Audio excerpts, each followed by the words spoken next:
so powerful, so skillful, relentless pressure. Where's he from? He's from Arizona. US. Yeah, we're training together. Anthony makes special work, I too special, but we work together.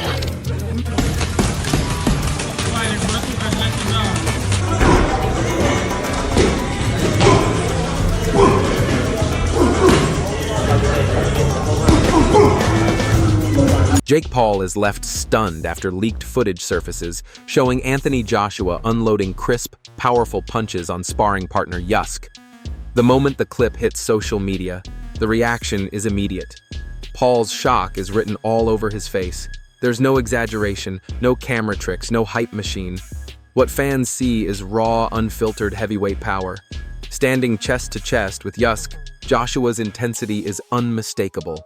His dominance is so overwhelming that it forces viewers to confront a brutal truth. Jake Paul would be walking into a nightmare matchup against a fully locked-in, fully loaded heavyweight destroyer. Intense, focus, locked in. He's obviously very, very tall. Looking up, my tallest opponent. My eyes are at his, Oaklander Usyk himself can't help praising Joshua's sharp ring IQ and strategic brilliance.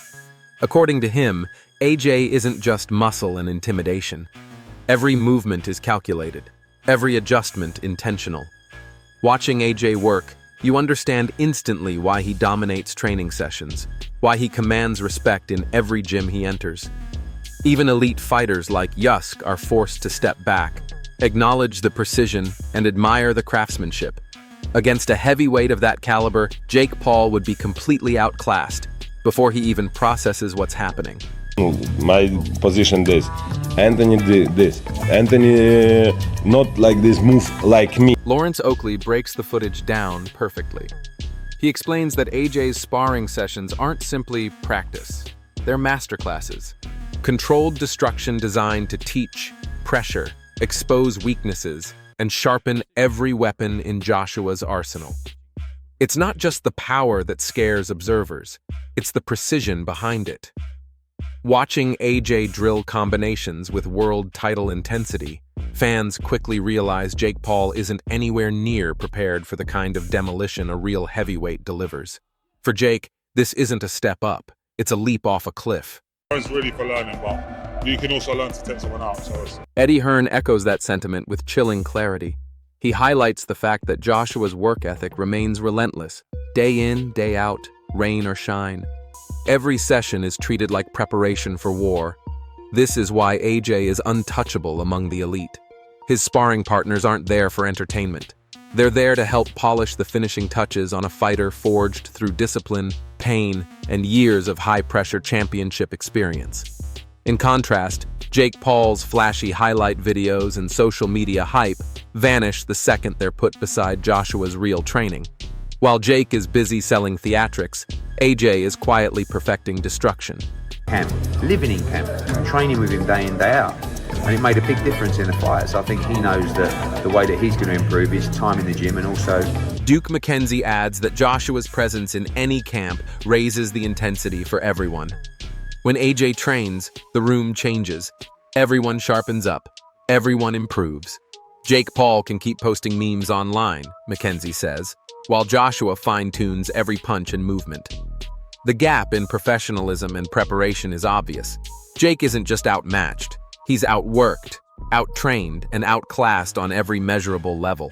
Is he training with the Usyk camp now? Yeah, he's training with the Usyk camp. If he's training with the Usyk camp and there's a marked improvement on his performance, he can quite easily clean up again. Johnny Nelson pushes the point even further. He reveals that AJ lives under constant pressure from fans and critics alike, needing near perfection in every round of every session. Meanwhile, Jake Paul's so-called power shots look like comedy when placed next to Joshua's real heavyweight arsenal. Nelson says the difference is glaring. One man is building a legacy, the other is chasing clout. Well, could you expect him to get slaughtered? It's about AJ. And AJ's in a position where all he's going to do is get criticised. It needs to be a 100% spot-on performance. Anything less, he's going to get absolutely... Virgil Hunter emphasizes Joshua's strategic mindset. AJ moves with purpose.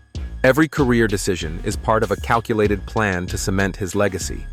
Jake Paul, however, hops from hype to hype, trying to stay trending. Hunter's breakdown makes it clear that the two fighters are operating in completely different universes. One is navigating the long road to greatness. The other is trying to survive the spotlight. He knows why he's doing it. More kudos to him. It's his career, and he's got that right to change teams. You know, coaches change teams all the time. Fighters come and go and everything. If he feels like that's the best move for his career, then more kudos to him. Adam Smith points out another key contrast: evolution. Joshua is constantly learning, constantly improving, always absorbing new knowledge. Meanwhile, Jake's TikTok-styled boxing approach looks like playtime by comparison. To fans and experts alike, the gulf in discipline is staggering. AJ grows as a champion. Jake grows as a content creator.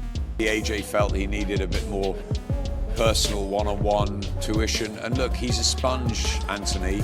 He's always said that he's always learning. And to go to the team where he tried twice to get the better of Alexander and couldn't.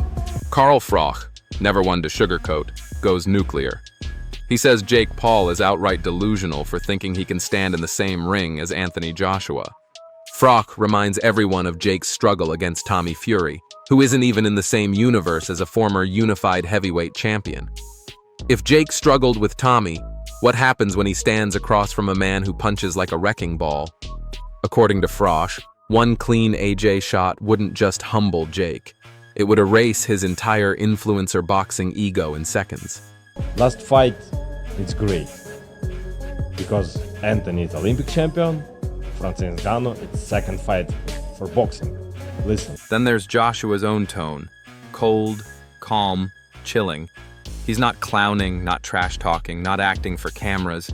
There's no showmanship, just intent. When a heavyweight champion calmly says, "I want to hurt him," that isn't hype. That's a statement of purpose. Jake has never been hit by real heavyweight force. He has no concept of what 245 pounds of explosive power feels like. Once those 10-ounce gloves start flying, the YouTube confidence evaporates instantly. If I'm going to be honest, I'm going to break his face, I'm going to break his body up, I'm going to stomp all over him. That's my mentality, right? That's a fighter's mentality. And I know what's in my heart, I know what's in my mind, and I'm here to compete. Eddie Hearn backs this up with brutal honesty. AJ isn't coming to entertain. He's coming to end the fight quickly, decisively, and violently. According to Hearn, they're expecting a short night. One clean shot and Jake is flat on the canvas. This isn't a crossover spectacle. It's an execution plan delivered with world-level precision. Miami, Florida. Wow. What a day, what an afternoon. Who would have thought a week ago that we'd be here today for this very special press conference. My name is Ariel Helwani. Hello to everyone who is in attendance here at the Kaseya Center. Hello. Derek Chisora adds his trademark savage humor to the situation. He doesn't even treat Jake like a real opponent. When a battle-tested heavyweight like Chisora laughs through the prediction, calling it an easy smoke session for AJ, the message is unmistakable. Jake Paul isn't ready for this level, not mentally, not physically, and not technically. Anthony Joshua could knock Jake Paul out with his dick. So if it goes any other way... Carl Frampton highlights the biggest issue, Jake Paul's resume. It's thin, weak, and propped up by marketing. Beating inactive fighters, MMA veterans, and influencers means nothing against a former world champion. Frampton calls this fight what it is, a massive overreach. Now, I don't know, I'm not saying this is the case, but it all seemed a little bit fishy in the last fight that David Adelaide warns fans not to overlook Joshua's raw power. Technique and IQ are one thing, but AJ's physical strength is different. Jake has never stood in front of anyone even remotely close to this. Adelaide makes it clear. Underestimate AJ and you pay the price violently. He hits harder than people expect. I think a lot of people, obviously, they pick up on his boxing and how good of a boxer he is, but he hits harder than people expect. Frank Warren completes the analysis with a final decisive verdict. This matchup is a total mismatch. Joshua is an Olympic gold medalist, a two-time heavyweight champion, a global superstar forged in battles against the world's best. Jake Paul is a novice with minimal pro experience and a carefully curated record. No hype can change that reality.